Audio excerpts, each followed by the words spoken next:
Ladies and gentlemen, a very good evening to you and welcome back to the Doha Debates, sponsored by the Qatar Foundation. This is the start of our second series here in the Gulf, and we're determined to keep up the pressure. Pressure for tough, open analysis of controversial issues. Pressure on our speakers and on you, the audience, to come up with new arguments and new thinking. Tonight, the motion goes to the heart of some of the bitterest sentiments in the Arab world. This House believes that Arab governments have failed the Palestinians. Well, whichever way you vote, we hope this will serve as a catalyst for some lively debate about one of the most divisive issues in the region. Who helped the Palestinians? Who stood in their way? And did the Palestinians ever really help themselves? Let's see if we can sift some of the truth from the volumes of fiction. 4 speakers tonight, all with instructions to be brief but persuasive. Speaking for the motion, Hussein Ibish is a senior fellow at the American Task Force on Palestine, a frequent writer and broadcaster on Middle Eastern affairs. He co-authored the book entitled The Palestinians' Right of Return. Born in Beirut, he now holds both US and Lebanese citizenship. Ghada Karmi is a research fellow at the Institute of Arab and Islamic Studies at Exeter University in England. Based now in Ramallah, she is also an information advisor to the Palestinian Authority. She's found time in her busy life to qualify as a doctor of medicine and contributes regularly to a number of journals and newspapers. Now against the motion, Ahmed Maher, a career diplomat who chose to retire after a long and distinguished career, but was made an offer he couldn't refuse and became Egypt's 71st foreign minister, a post he held until he really did retire last year. Well, 3 years ago, during an interview on Iraq, I accused him of sitting on the fence. He replied disarmingly, "But we're all sitting on the fence." Not tonight, though, I'm sure. And Michael Tarazi, he's a Palestinian lawyer now advising the Palestinian Authority's Ministry for Jerusalem Affairs. He's previously served with the PLO Negotiations Affairs Department. Hard to know whether that was more or less challenging than his time practicing securities law in New York. Suffice it to say that he's used to a variety of different pressures. A great qualification to sit here as the 4th member of our panel.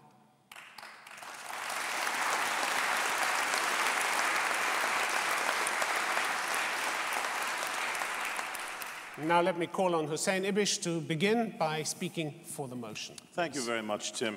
I'd like to start by inviting all of you in the audience to join me in a thought experiment. Right? Let's look at the present situation of the Palestinians, and let's say, for the sake of argument, that this does not constitute somehow failure. Right? Let's not call it success. All right? Let's call it something like neutral, maybe. And then let's extrapolate in our imaginations a downward spiral in the direction of failure. Now, can you imagine what failure would then look like? Neither can I. I mean, how much worse would things have to get before we could say to ourselves, Arabs, your governments have failed the Palestinians? Of course, Arab governments have failed the Palestinians. Of course they have.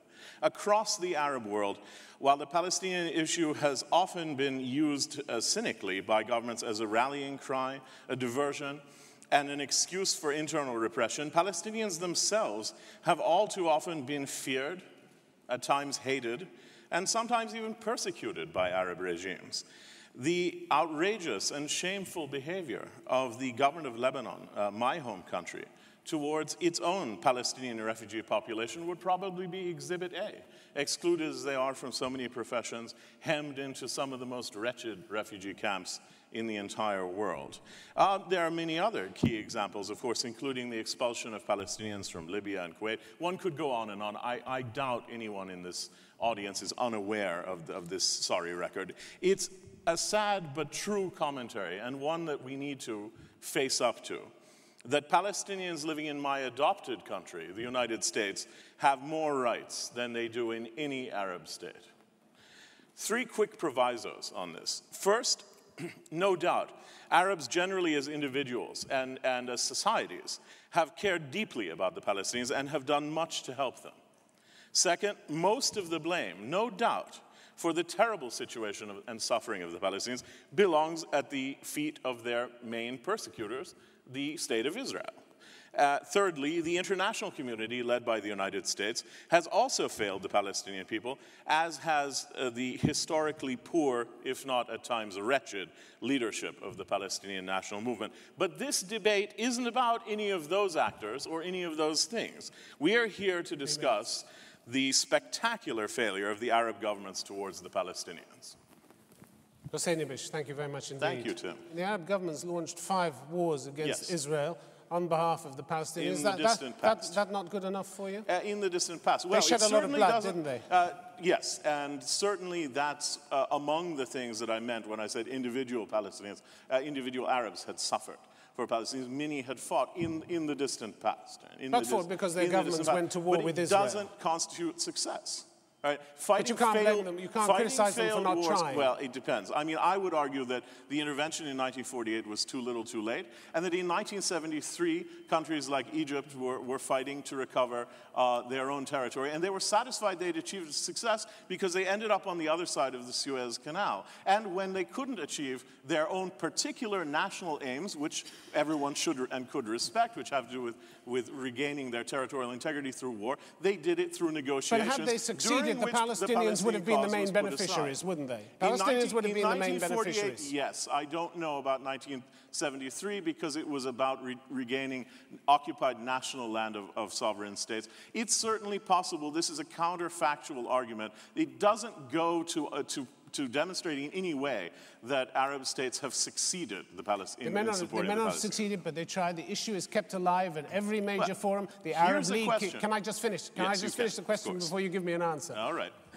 They try at every major forum to bring up the issue of the Palestinians. It's raised by the Arab League. It's raised by Arab governments. It's not forgotten. It's continually used as a lever, and that too isn't good enough for you. But right, because what I think is that it's being used rhetorically for often cynical political reasons, as I say, often domestic reasons, often regional reasons. But I think that for the most part, certainly since 1973, Palestinians have been left to face the Israelis on their own, and Arab state after Arab state has developed their own pragmatic policies towards the Israelis. And I believe that, given the rhetoric prevalent in the Arab world, there are only two peace treaties, aren't there? There's a lot more to dealing with the Israelis than making a fully fledged peace treaty. Hussein Ibish, thank you very much indeed. You, Ahmed Maher, can I ask you to speak against the motion, please?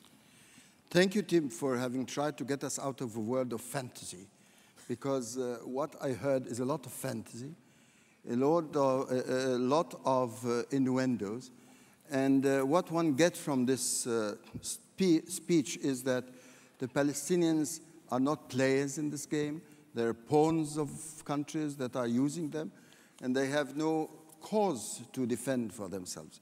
I believe this to be absolutely wrong.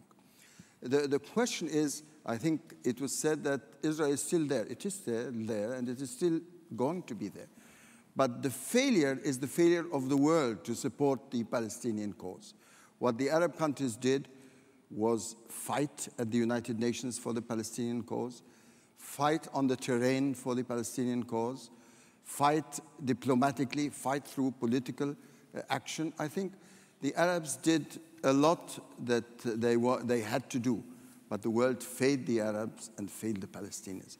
If you speak about Egypt, and I think Camp David was mentioned, 73 was mentioned. We fought in 73 to recuperate all Arab territory, starting by Egyptian territory, because it was believed, and I think it is true, that a stronger Egypt would be in a stronger position to help the Palestinians. Because we believe, and the Arab countries believe, that their national security is linked to the Palestinian question.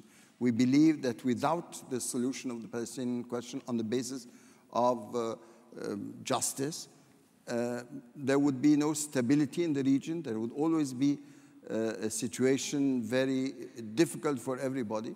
And that is why in 73, I was there at Camp David when we were talking not only about the recuperation of the Egyptian territory, but also about the Palestinian problem. And we came out with 2 documents, one concerning Egypt and one concerning the negotiations for the Palestinian question. It is true that this was not accepted at the time by the Palestinians, but